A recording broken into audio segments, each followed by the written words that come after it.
Okay, so in this video, I'm going to be playing the role of a graduate student in a practicum placement. And I will be her counselor.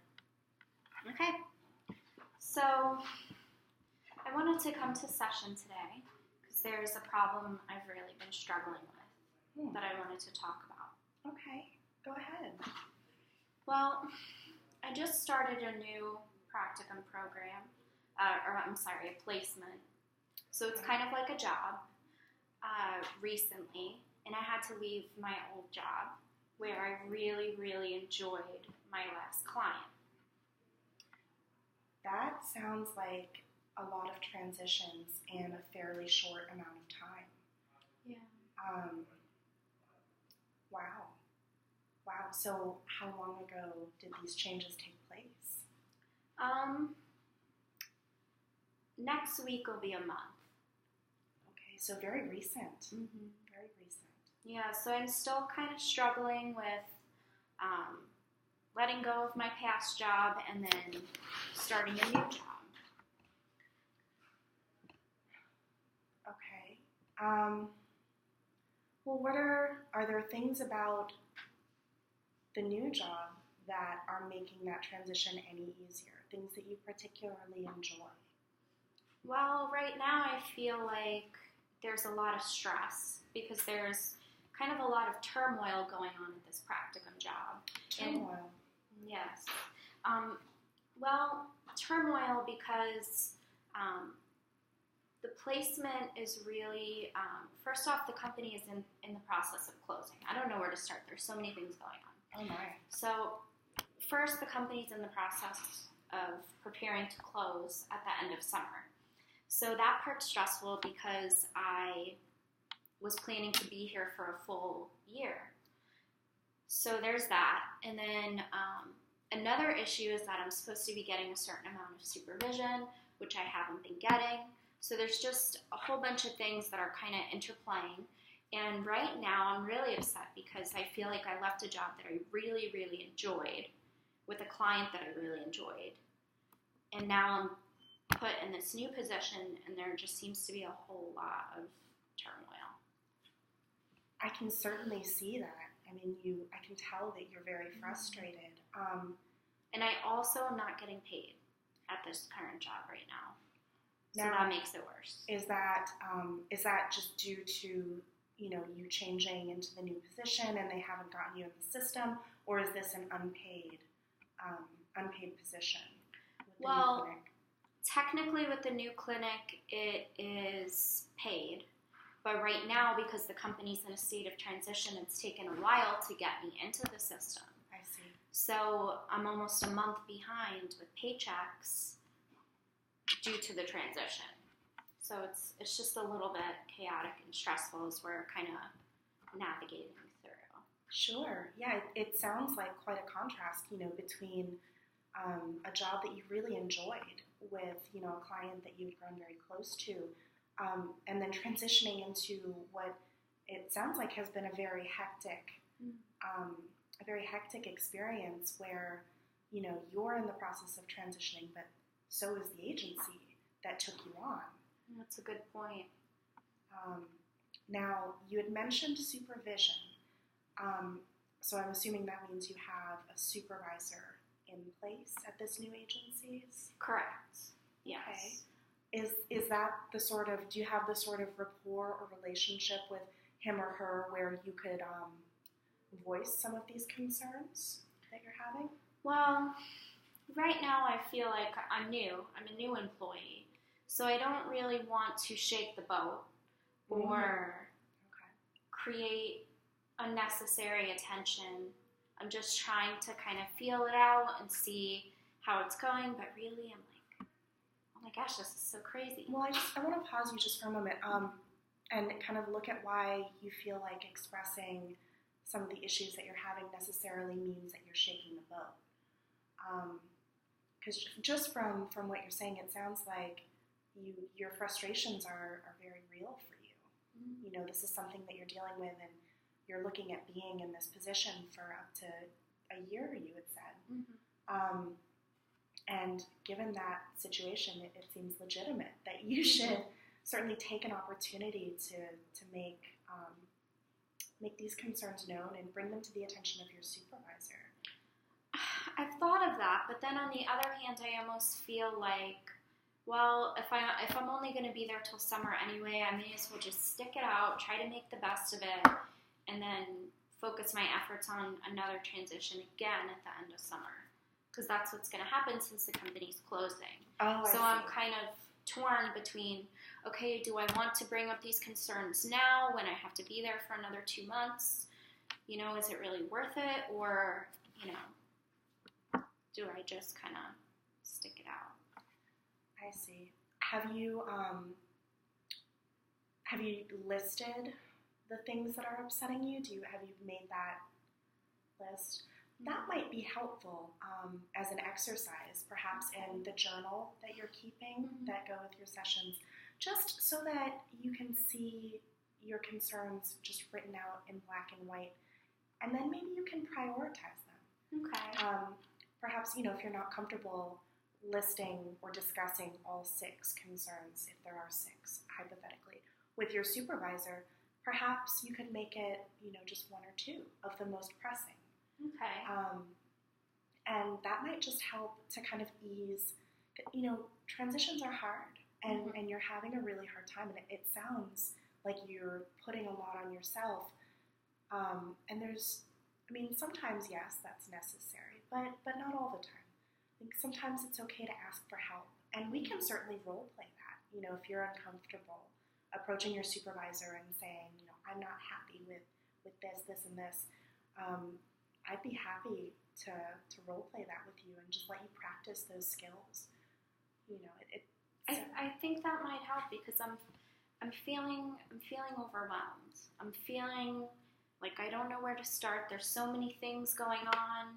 Maybe creating a list and writing them down would help me to get a better idea and kind of take some of the anxiety off. I'm feeling especially a lot of anxiety with all of this change because I'm worried all the time. I just want it to go smoothly. I want to, you know, fit into this new setting. I want to do a good job. I want to perform well. Of course. I mean, of course you do. Achievement is important. Feeling a sense of belonging with your new company is important, especially when you gave up something that you really enjoyed. You know, it's very hard, I think, when that is the case, where you give up a job that you love, and then the transition is rough on top of that. But I think that there are ways to kind of ease the transition that are within your control. You know, I hear you saying that you're anxious and that you're worried. Perhaps if there was a way to make those worries more specific, they would be easier to address. You know, the difference between just generalized cloud of worry and a specific concern that can be paired with a goal to alleviate the concern. Well, I think maybe then I could first work with my supervisor on getting paid because I think that's my biggest worry. You know, I have bills to pay. I had a job that had a stable 2-week paycheck. You know, I was on a good path with that. And it was really hard to leave that behind, especially since I'll be making less money and less hours. So that's kind of like an overall stress. And then to just find out that the company is going to close, that kind of adds another sense of worry, but I'm trying not to really focus on that right now because there's nothing I can do about it. That's not in my control. But I can control talking to the supervisor about getting my paycheck sorted out and making sure that I actually get supervision. Yes, absolutely. Have you been keeping track of your hours? Yeah, Excellent. I have a lot. Well, that's a great start. I mean, that's something that you can bring to her, him or her, and show that you have, in fact, put in this time. So, when is the next time you'll be seeing her? What's the timeline? It should be next Tuesday. Okay. All right. And do you feel like that's enough time for you to kind of get your ducks in a row, so to speak? And I think so. I think by then I can create a list of some of the concerns I'm having, and hopefully try to work it out. I almost feel like some of it is beyond my control, just because I can't really control the pay.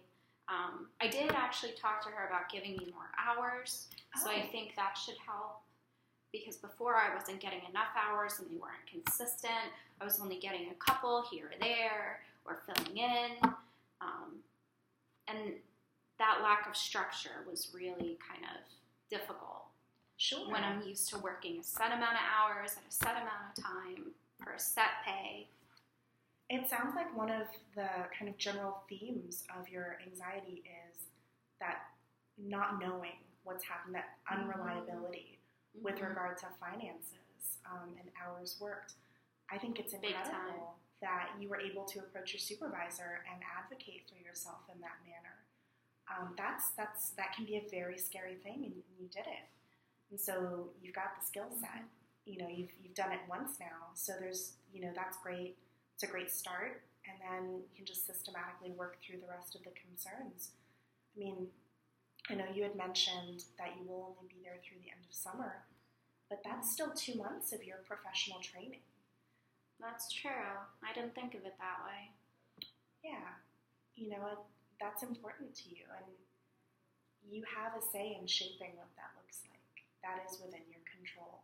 And if it's causing you anxiety, let's brainstorm a way to lessen some of that anxiety and make the next, few months or couple months not just something that you're kind of phoning in, but something that you're able to take pride in.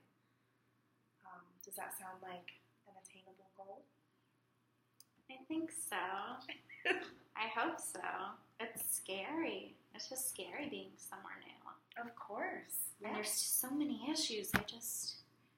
I feel like I started this job at the wrong time, and then when I first went and I met with the woman, I had like a bad feeling, like this complete sense of dread when I left the interview. And I left the interview like, oh, this isn't a good idea, but I didn't have a choice in this placement. I basically had to take it. And I never really had those bad feelings. So that kind of I feel like kind of was a foreshadowing of what was to come. Okay. So it's making it harder. Of course. Because I feel like I shouldn't. You had a gut feeling. It sounds like your intuition was trying to give some sort of a warning to you about what was to come, and now it sounds like you feel as though this has come to pass.